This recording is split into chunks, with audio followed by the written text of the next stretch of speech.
थोड़ा सा मैं समझना चाहूंगी भाई, इतिहास में आप आरएसएस के इतिहास को आज आप गिना रहे हैं, जब आपके इतिहास को गिनाते हैं तो आपको मिर्ची लग जाती है भाई। योगदान तो आप आरएसएस का इग्नोर नहीं कर सकते ना। पूजा जी नमस्ते, आपको मेरी आवाज आ रही है? बिल्कुल, you are very much Audible.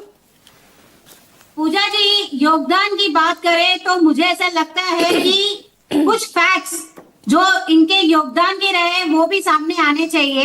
इनका योगदान किसमें रहा है कि इन्होंने जब 1947 में हमारा देश आजाद हुआ था, उस आजादी को नहीं माना। इन्होंने 52 साल तक तिरंगे झंडे को नहीं माना, उसे कभी इन्होंने फ्लैग होइस्टिंग नहीं करी।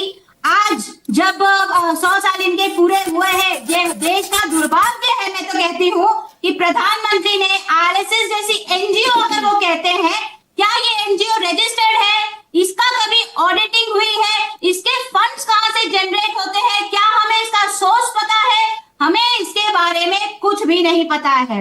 इसके साथ ही यहाँ पे लोगों ने बोला ये व्यक्ति निर्माण का काम किया है, राष्ट्र निर्माण का काम किया है।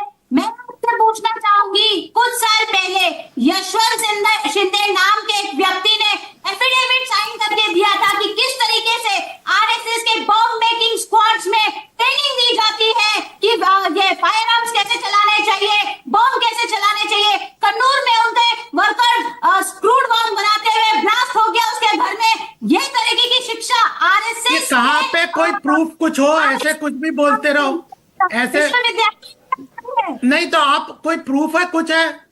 किसी ने कहा, मैं कहूँगा कांग्रेस के कुकर्म को। अब आपने बहस छेड़ दी है तो अब ये रिसर्च वर्क इसमें भी शुरू हो जाएगा।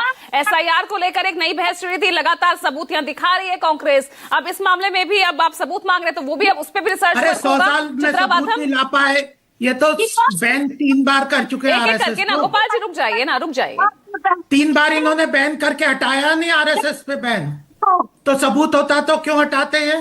सबूत है, सब सबूत है यहाँ तो। अरे सबूत है तो बैन क्यों हटाया? एक करके ना प्लीज, एक करके। नहीं सबूत है तो बैन क्यों हटाया बताओ? तो फिर तो सवाल ये भी है ना भाई, प्रतिबंध लगा ना आरएसएस पर, क्यों लगा? हाँ तो प्रतिबंध हटा क्यों? आरएसएस पर प्रतिबंध क्यों लगा? ये भी अपने आप में क्वेश्चनेबल है फिर तो। नहीं तो मजबूरन तो किसी को प्रूव नहीं करोगे। आप 3 बार प्रतिबंध लगा के अपनी राजनीतिक रोटियां सेक रहे हो। अगर प्रतिबंध लगा के प्रूव नहीं कर पाए तो आपकी आप सत्ता में थे, आप पूरे सत्ता में थे, क्यों नहीं प्रतिबंध लगा के खत्म किया? जवाब दीजिए चित्रा बाथम। अब रुक जाइए गोपाल जी, अब बीच में नहीं टोकिएगा। माफी मांगी गई थी, लिखित में कहा गया था कि आरएसएस उस शपथ पत्र पर हस्ताक्षर कराए गए थे। हाँ, उसके बावजूद आरएसएस ने हिमाकत करी है कि इस देश में सांप्रदायिकता को बढ़ावा दिया है, इस देश में जातिवाद को बढ़ावा दिया है और हर गलत काम में आरएसएस के वर्कर्स ही उनका हाथ पीछे पाया गया है।